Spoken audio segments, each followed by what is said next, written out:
It all started on what I would classify as a perfect Saturday morning. The sun was that perfect shade of golden, not yet hot enough to be oppressive, but warm enough to burn the dew off the grass. The air smelled of freshly cut lawns and distant charcoal grills just beginning their day's work. In my own little slice of suburban paradise, I was on my hands and knees, driving the final screw into a project that was, to me, the equivalent of the Hoover Dam, a monument to ingenuity, hard work, and most importantly, love. This monument was a simple wooden ramp, 4 feet long and 3 feet wide, running alongside the 4 steps leading from my back porch to the yard. I had spent 2 weekends designing and building it, sanding every edge so it was smooth, staining it a pleasant cedar color, and even adding strips of non-slip grip tape to the surface. I stood up, wiping a sheen of sweat from my brow with the back of my hand, and admired my handiwork. It was sturdy, it was functional, it was in its own humble way beautiful. "All right, Buster, my man," I called out. "The Buster 5000 is officially open for business." From his designated sunning spot on the porch, a great golden heap of fur stirred. Buster, my 13-year-old golden retriever, lifted his noble, graying head and looked at me with those deep, brown eyes that had seen me through 2 bad breakups, 1 questionable career change, and countless bags of cheese puffs. He pushed himself up with a groan, his old hips protesting the movement. This was the whole point. For the last 6 months, those 4 little steps had become his Mount Everest. He'd stand at the top, whimpering softly, until I came and helped him down. Going up was even worse, a series of painful-looking lunges that left him panting. The vet said it was just old age, arthritis doing what arthritis does. My solution was the ramp.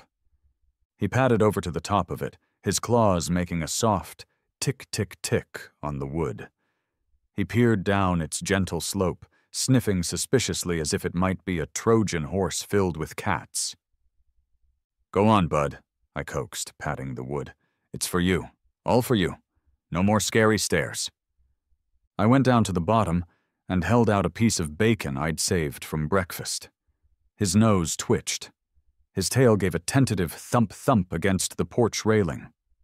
The eternal conflict between caution and bacon waged a silent war within his furry soul, and, as it always does, bacon won. He took a hesitant first step, then another. His gait was a little wobbly, but there was no strain, no yelp of pain.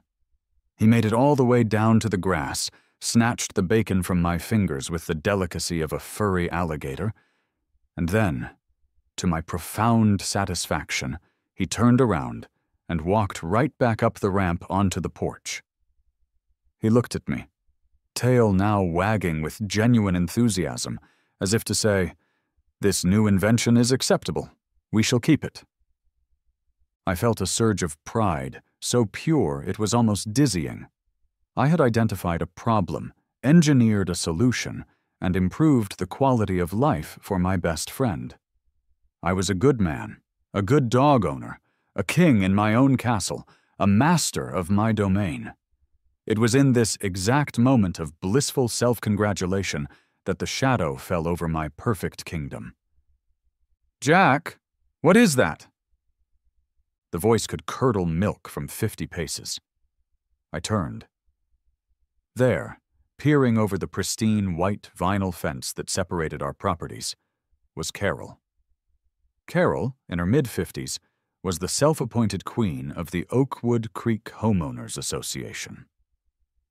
Today, she was clad in a blindingly white tennis outfit, holding a clipboard like a royal scepter, her visor pulled down so low it seemed to be surgically attached to her forehead.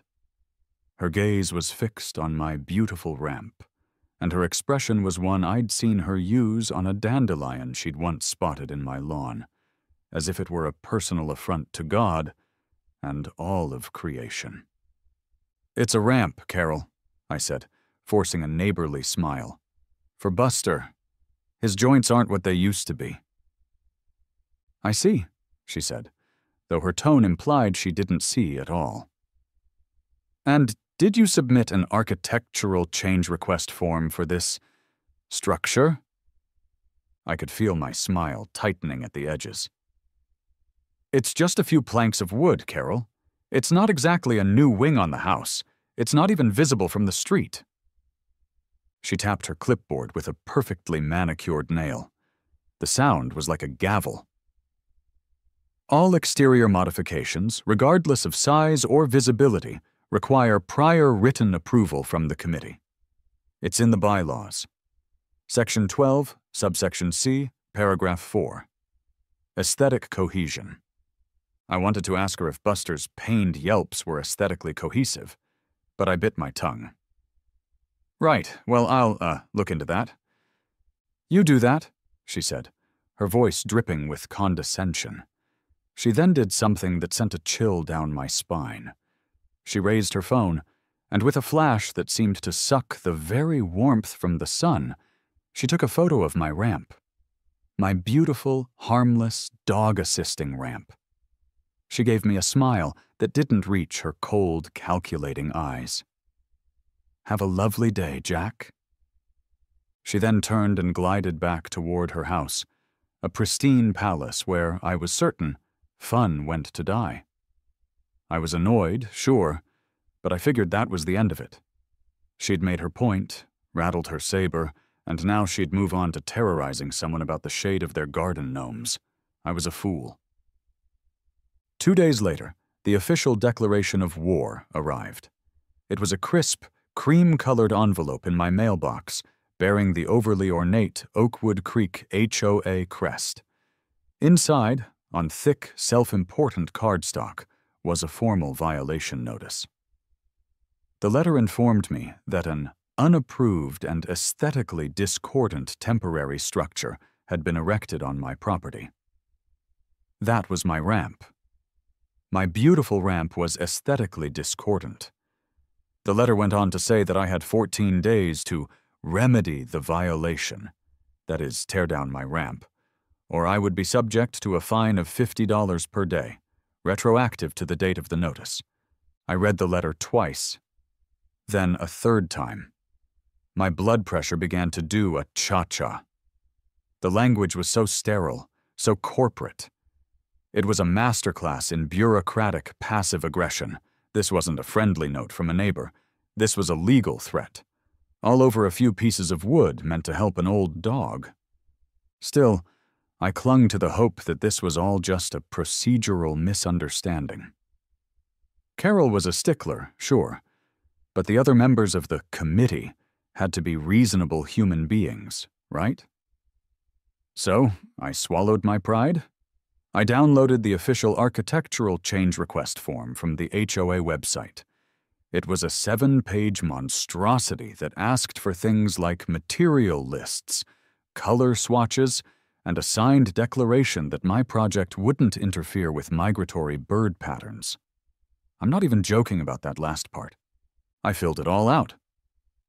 Under the Reason for Modification section, I didn't just write, "for my dog."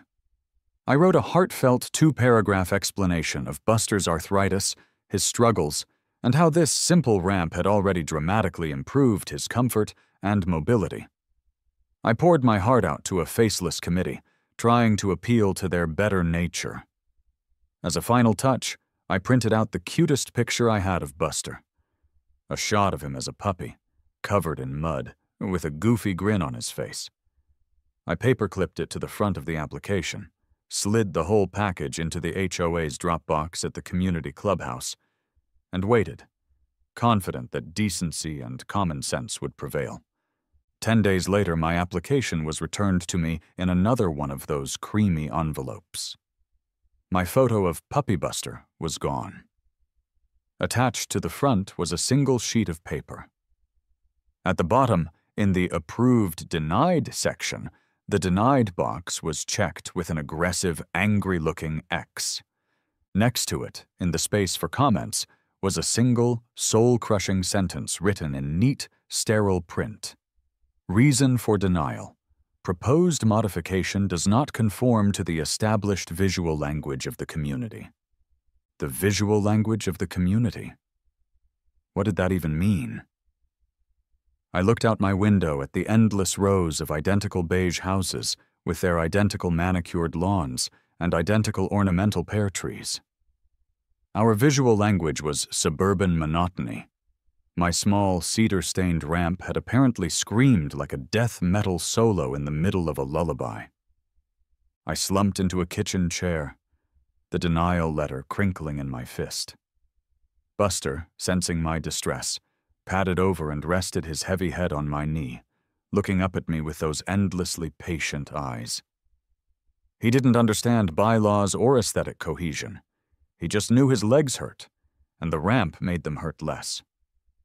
And in that moment, looking at my old friend, my annoyance and frustration curdled into something else entirely. Something cold, hard, and dangerously determined. This wasn't about a ramp anymore.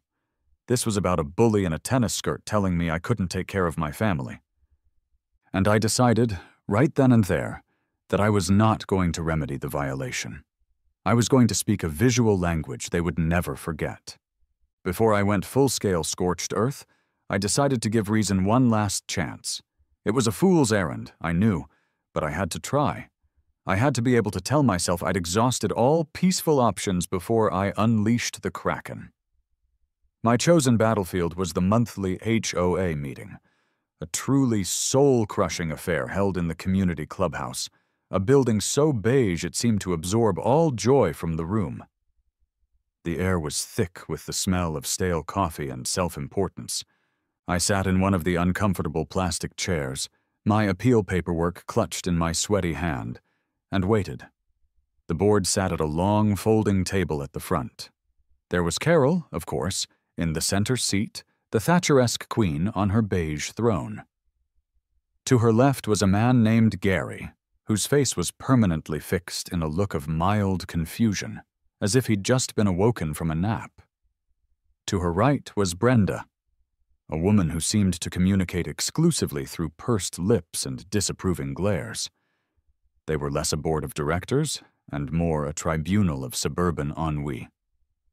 They spent 45 minutes debating the merits of petunias versus marigolds for the community entrance flower beds. It was excruciating. Finally, my agenda item came up. Appeal of violation notice for property at 112 Willow Lane. Carol called my name, her voice laced with the weary patience of a saint dealing with a particularly dim-witted sinner. Jack, the floor is yours. Please be brief. I walked to the front, my heart pounding a little. I wasn't a public speaker, but I was a man on a mission. I laid it all out, calmly and logically. I explained Buster's age, his arthritis, showing them a letter from my vet. I explained that the ramp was small, unobtrusive, and built with quality materials. I even brought paint swatches. I'm willing to paint it, I said, holding them up. We can do desert taupe to match the house trim, or evergreen mist to match the shutters. I'm flexible. All I want is to make life a little easier for my dog. I finished my plea and looked at the board. Gary looked like he was about to doze off again. Brenda was glaring at my paint swatches, as if they had personally offended her ancestors. Carol was smiling. It was not a nice smile. It was the smile of a cat who has a mouse cornered and is planning to take its sweet, sweet time. Jack, thank you for your passion, she began, the word dripping with condescension. We on the board certainly appreciate your commitment to your pet. She let the word hang in the air, as if it were something distasteful. However, the bylaws are the bylaws. They exist to protect the property values and aesthetic integrity of our entire community. They are not suggestions. They are rules. But it's a ramp, Carol, I pleaded, my voice rising slightly. It helps my dog. Isn't there room for a little compassion, signquote? Compassion is not a building material recognized by the Architectural Review Committee, she said, and a small, cruel smirk played on her lips. The fact is, if we approve your ramp, we set a precedent. What's next? A slide for someone's children? A zip line from a second-story window? Where does it end? We have to maintain standards. The denial stands. I was stunned into silence. A zip line? Was she serious? But the final blow, the one that shattered the last remnants of my civility, came as I was gathering my papers in defeat. Perhaps, Carol added, her voice just loud enough for the whole room to hear, you should consider a more suitable pet if you can't accommodate the community's standards. The room went silent. Even Gary seemed to wake up a little at that one. Suggesting I get rid of Buster? My best friend of 13 years? My partner in crime? The furry confidant who had licked tears off my face after my dad's funeral? Oh no, she did not. The line hadn't just been crossed, she had nuked it from orbit. The war was no longer personal. It was biblical. I gave her a look that I hoped conveyed the full, apocalyptic fury raging inside my soul, turned without a word, and walked out. The Kraken was officially awake. That night, my house became a war room. I didn't sleep. Fueled by a pot of coffee so strong it could dissolve steel and a bottle of cheap whiskey that tasted like righteous anger, I embarked on a quest. My holy grail was the 247-page PDF document titled Oakwood Creek Homeowners Association Bylaws, Covenants, and Restrictions. I printed out the entire thing, the printer groaning in protest. It was an epic tome of suburban tyranny, a masterwork of legislative pettiness. I spread the pages across my dining room table, armed with a red pen and a yellow highlighter. Buster lay under the table, snoring softly, blissfully unaware that a battle for his dignity was being waged on his behalf. I read every single line. I read about acceptable fence heights and the mandated number of shrubs one must have in their front yard. I read about the prohibition of visible trash cans, lawn ornaments, and political signs. I read the infamous Section 12, Subsection C, Paragraph 4, Aesthetic Cohesion, a clause so vague and all-encompassing it could be used to outlaw happiness itself. My eyes grew gritty. My brain felt like it was full of sand. The whiskey was starting to make the words swim. I was about to give up, to admit defeat, and just pay the stupid fines forever, when I stumbled upon it. At 3:17 a.m., buried deep within the document, was Section 14, Permanent Home Improvements and Additions. It was a dense, jargon-filled chapter about building permits, setback requirements, and approved contractors for major projects like sunrooms, in-ground pools, and second-story additions. I skimmed through it, my eyes glazing over, until a thought struck me. It wasn't about what was in the section, but what wasn't. I frantically flipped back to Section 12, the part that outlawed my ramp. The wording was specific. It explicitly forbade temporary, non-permanent, or freestanding structures, including ramps, stairs, or other accessibility aids not compliant with the Americans with Disabilities Act for documented human disability. It was an ironclad clause designed to stop exactly what I had built. But Section 14 had no such restrictions for permanent structures. It had rules, oh yes, pages and pages of them. But if you followed those rules, got the right permits from the city, used an approved contractor, and submitted architectural plans, the HOA had surprisingly little ground to stand on. And deep within that jungle of legalese, I saw the beautiful, glorious loophole. The bylaws had absolutely no language, not a single word, forbidding the construction of a private, exterior, mechanical vertical conveyance system. An elevator. The idea was so profoundly, breathtakingly stupid that it felt like a divine revelation. It was a weapon of mass disruption disguised as a home improvement project. It was petty. It was exorbitant. It was a massive, clunking, whirring middle finger to Carol and her entire beige regime. It was perfect. I leaned back in my chair. The pages of the bylaws spread around me like the debris from an explosion, and I began to laugh. It started as a low chuckle, then grew into a full-blown, cackling, unhinged roar of maniacal glee. Buster lifted his head, gave me a worried look, and then laid his head back on his paws with a sigh that seemed to say, "The human has finally snapped." Oh, I had snapped all right. Snapped into glorious, malicious compliance. The next morning, nursing a whiskey and caffeine headache, I got on the phone. My plan was simple in concept, but I knew the execution would be everything. I needed a co-conspirator, a professional who could navigate the labyrinth of city permits, and, preferably, someone who shared my disdain for petty authoritarians. The first elevator company I called was a major national brand. The conversation was short. "Hello, I'd like a quote for an outdoor elevator installation." "Certainly, sir. Is this for a multi-story commercial building or a residence?" "A residence, single story." "Okay, a residential lift. For a wheelchair user, I presume?"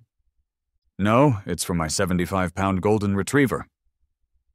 A pause. A long, awkward pause. "Sir, is this a prank call?" Click. The second call went much the same way. I was starting to think my brilliant plan was doomed by a lack of imagination in the vertical conveyance industry. Then, on my third try, I found a local company in the online listings.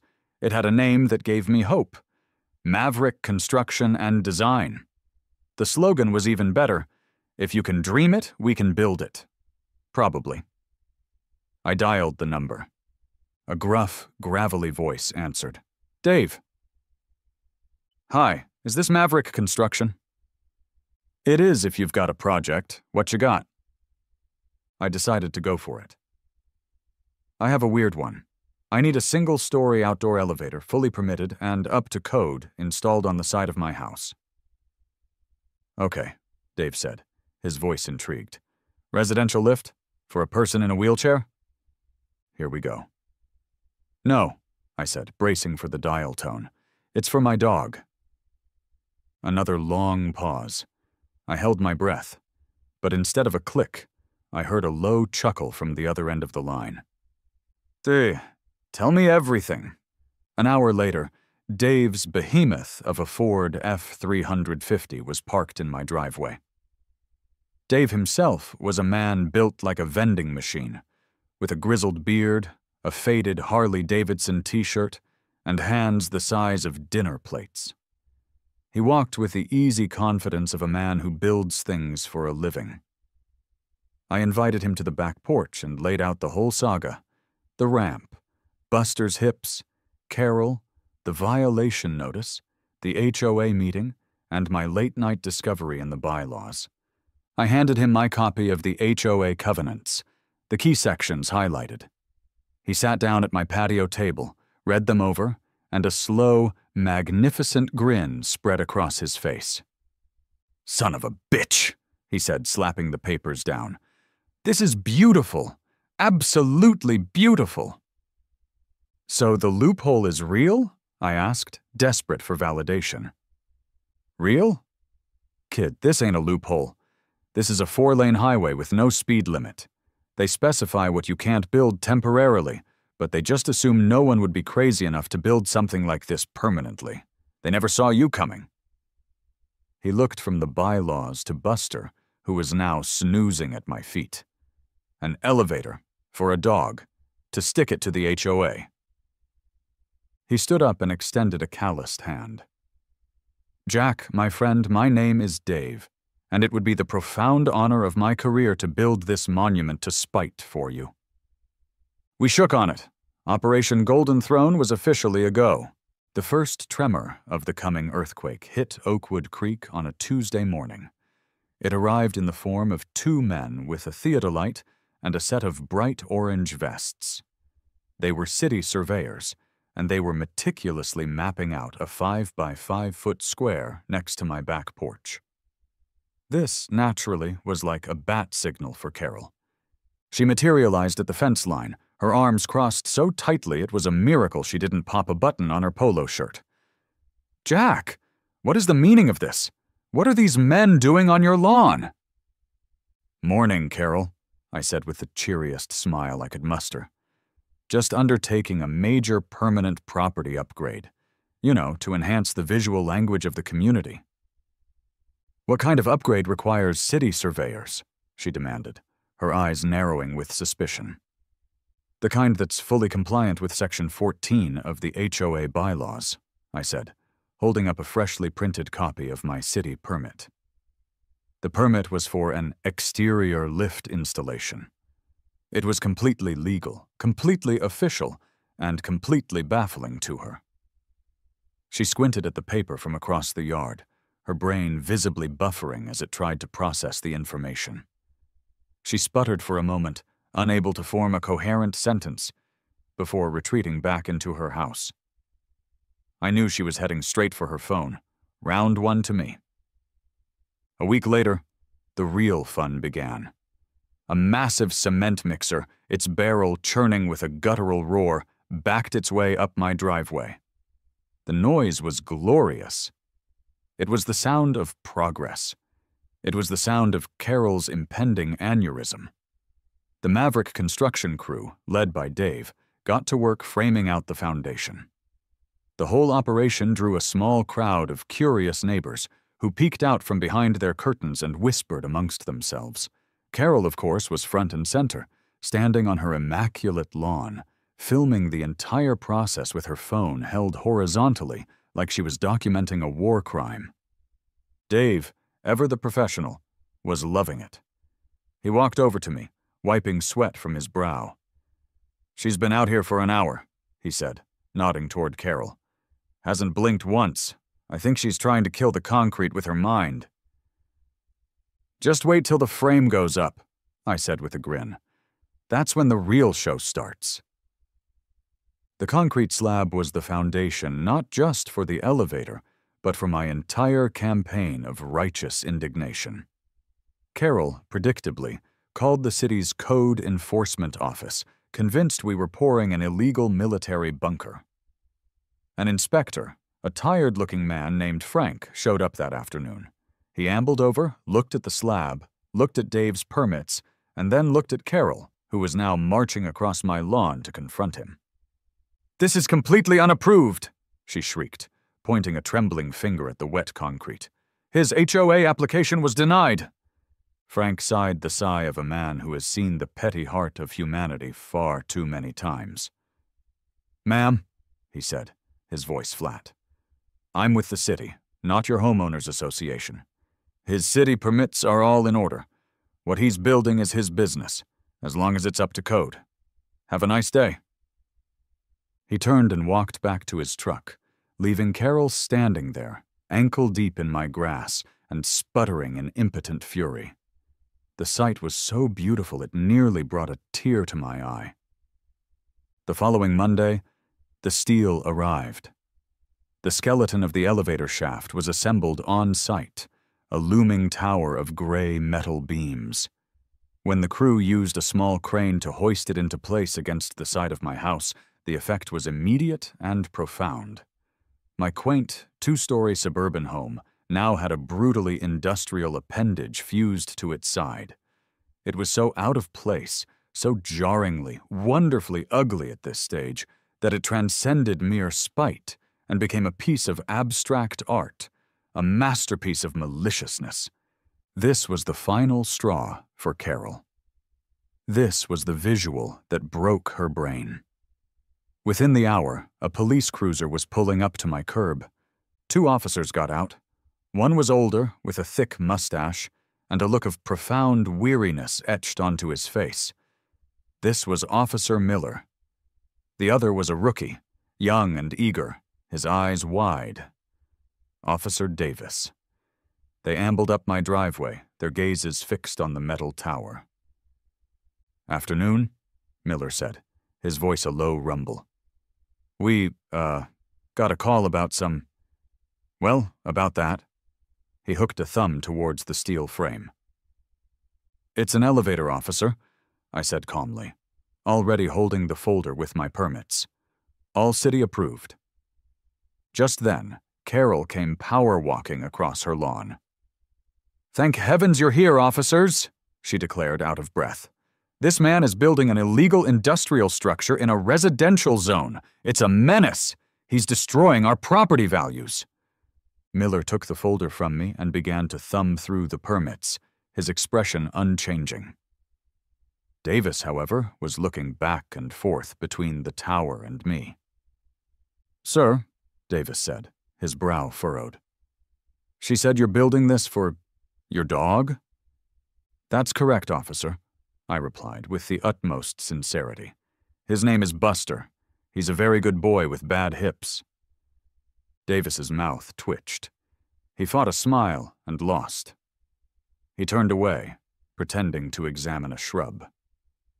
Miller, meanwhile, finished with the permits and handed them back to me with a heavy sigh. "Ma'am," he said, turning to Carol, "his paperwork is in order. There's nothing illegal happening here. This is a civil matter between you and your HOA." "But it's an eyesore," she protested. "It's an affront." "Ma'am, with all due respect, being an affront is not a criminal offense in this state," Miller said, his patience clearly wearing thin. "Please stop calling 911 for HOA disputes. It ties up resources." They tipped their hats to me, got back in their cruiser, and drove away. As they pulled away, I could see both of them shaking their heads, Officer Davis now openly laughing. The construction became the daily soap opera of Oakwood Creek. Dave and his crew were my co-stars, and they leaned into their roles with gusto. The team consisted of two younger guys, Marco and Sean, who had fully embraced the absurdity of the project. They started referring to Buster as the client or His Majesty. "Hey, Dave," Marco yelled from the scaffolding one morning. "You think His Majesty would prefer an interior light with a dimmer switch for ambiance?" "Good thinking, Marco," Dave would yell back. "And Sean, make sure you measure the pogonomics of the control panel. The call button needs to be at optimal snout level." They would have these conversations loudly, usually when they knew Carol was in her garden. They were a wonderful group of guys. They worked hard, they did immaculate work, and they understood that they weren't just building an elevator. They were crafting a legend. They nicknamed it the Spite Evader, a name I wholeheartedly endorsed. The next salvo from the HOA was, predictably, a legal one. This time, it wasn't a friendly cream-colored envelope. It was a stern-looking man in a cheap suit who handed me a thick packet of documents. It was a formal cease and desist letter from the HOA's law firm, a fancy downtown outfit with a name that had about 12 partners listed on the letterhead. The letter was a masterpiece of threatening legal jargon. It was filled with words like tortious interference with community harmony, flagrant disregard for restrictive covenants, and immediate injunctive relief. It demanded the immediate cessation of all construction and the removal of the offending structure within 48 hours, or they would seek damages to the fullest extent of the law. For a moment, a genuine pang of fear hit me. These guys weren't messing around. I called Dave in a slight panic. He came over that evening with a 6-pack of beer. We sat at my kitchen table and read the letter together. "It's a scare tactic, Jack," he said after reading it through, taking a long pull from his beer. "A big, expensive bluff." "You sure? It sounds pretty serious." "Look here," he said, pointing to a paragraph. "They're citing Section 12, the part about temporary structures, but they're completely ignoring Section 14, which you are fully compliant with. Their own bylaws contradict their legal threat. Their lawyer is either lazy or hoping you're too stupid or scared to notice." He was right. The entire threat was built on a faulty premise. My confidence returned. now reinforced with cheap domestic lager. "So what do I do?" I asked. "You don't need a lawyer," Dave said with a grin. "You just need to be polite." So, that's what I did. I drafted an email. It was addressed to the senior partner at the law firm and CC'd to the entire HOA board, including Carol. It was the shortest, most polite, most devastating email I have ever written. "Dear Mr. Abernathy, thank you for your letter dated October 15th. For clarification, please refer to the Oakwood Creek HOA bylaws, Section 14, regarding permanent home improvements. You will find my project is in full compliance. I have attached copies of my city-approved permits for your convenience. Construction will proceed as scheduled. Sincerely, Jack Miller. 112 Willow Lane." I hit send.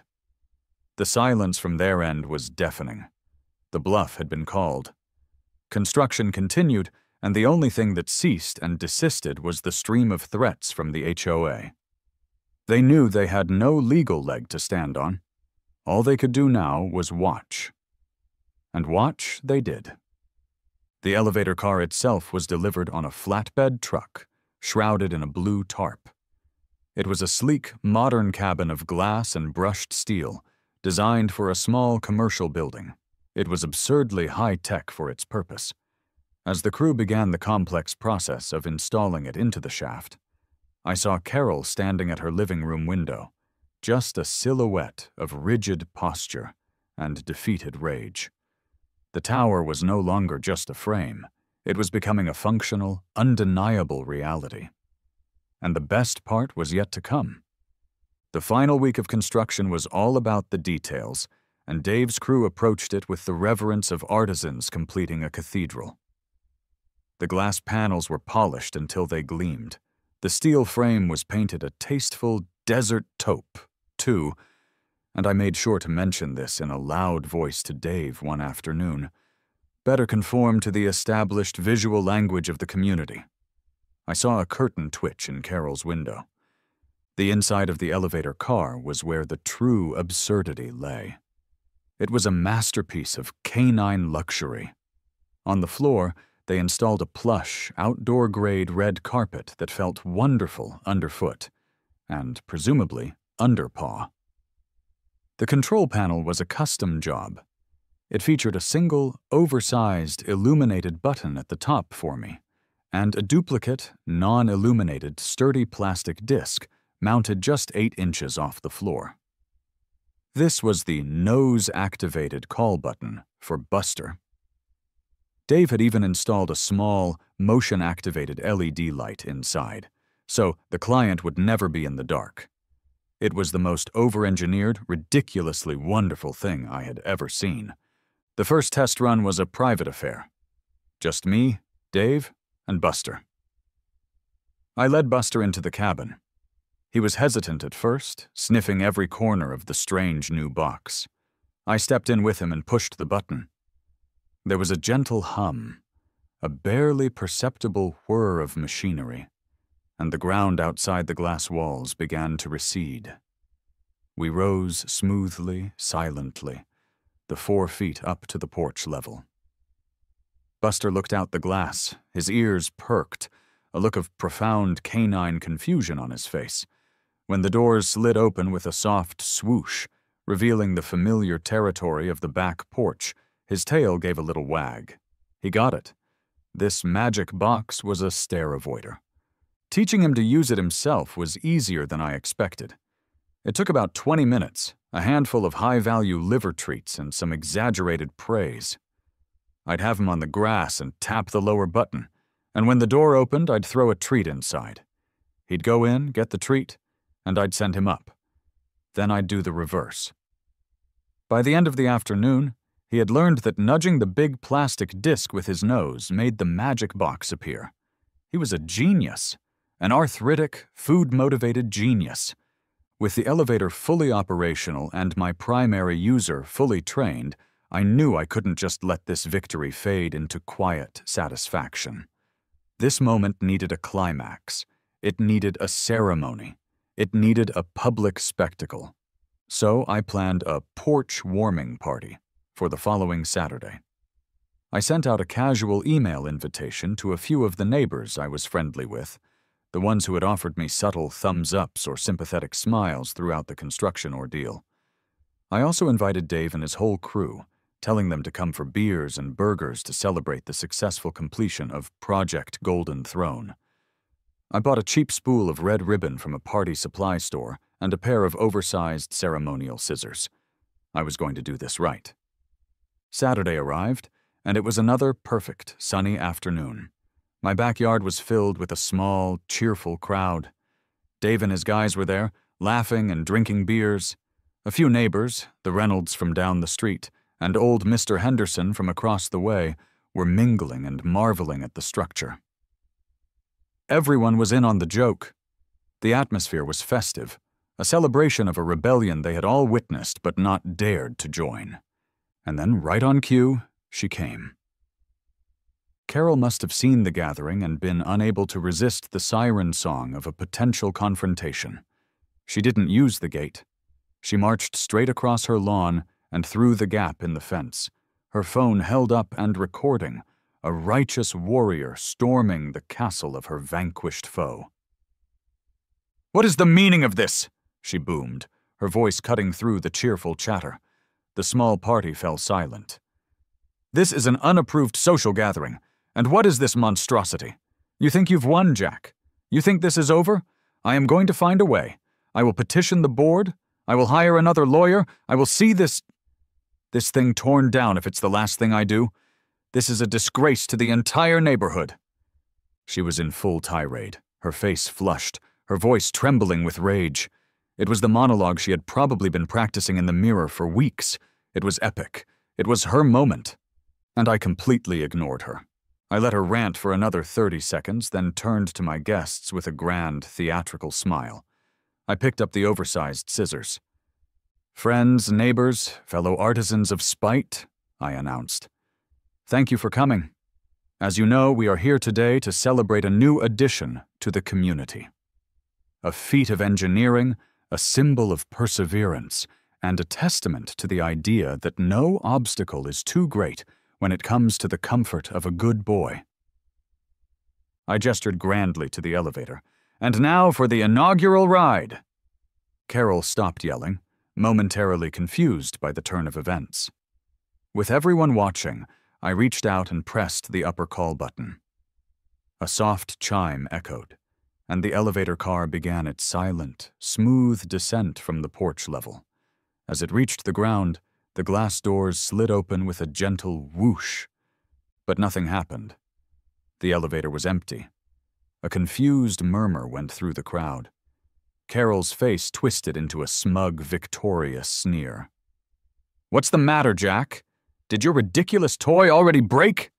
I just smiled and gave a short, sharp whistle toward the open porch door. A moment later, Buster padded into view at the top of the stairs. He was wearing a ridiculously large, bright red bow tie I had fastened around his collar. He looked regal, if slightly confused about the fashion accessory. He ignored the stairs completely, walked right up to the open elevator shaft on the porch, and stepped inside. From the lawn, I pressed the button on a small remote Dave had given me. The doors slid shut. The car began to rise. The crowd was utterly silent, their eyes wide. Carol stood frozen, her camera phone slowly lowering. Then, with the same silent grace, the elevator on the lawn hummed to life. The doors slid open. And there, standing on the red carpet, was Buster, his bow tie slightly askew, looking out at the assembled crowd. He stepped out onto the grass, wagged his tail, and trotted over to Mr. Henderson, who was known to carry biscuits in his pocket. The silence broke. First, it was a chuckle from one of Dave's crew. Then Mr. Henderson let out a great, booming laugh. The Reynolds couple started applauding. Soon, the entire backyard was filled with the sound of laughter and cheering. They weren't just laughing at the absurdity of a dog in an elevator, they were laughing at the sheer, unadulterated perfection of the moment. It was a checkmate so elegant, so completely and utterly preposterous that it defied all argument. I looked over at Carol. Her face was slack. Her mouth was slightly agape. The righteous fury was gone, replaced by a look of pure, system-breaking shock. The sight of my old, happy dog in his ridiculous bow tie, majestically disembarking from his own private luxury elevator, had shattered her reality. She didn't scream. She didn't threaten. She just stood there for a long, silent moment, then turned around, walked numbly back to her own yard, and went inside. The aftermath was glorious. The story became an instant legend in Oakwood Creek. Carol lost all of her tyrannical credibility. At the next HOA election, she was unceremoniously voted off the board. The new HOA president is a reasonable woman who, on her first day, quietly removed Section 12, Subsection C, Paragraph 4 from the bylaws. The elevator still stands. It's a permanent fixture, a conversation piece, and a monument. Sometimes, on quiet evenings, I'll sit on my back porch with a beer and watch the sun go down. Eventually, Buster will decide it's time to patrol the yard. He'll get up, stretch his old bones, and wander over to the elevator. He'll nudge the button with his nose and wait patiently for his ride. The magic box will arrive, he'll step in, and it will gently lower him to the grass. $50,000, 3 cease and desist letters, and 2 visits from the cops. All to wipe that smirk off Carol's face and give my best friend the dignity he deserves. Worth every single penny.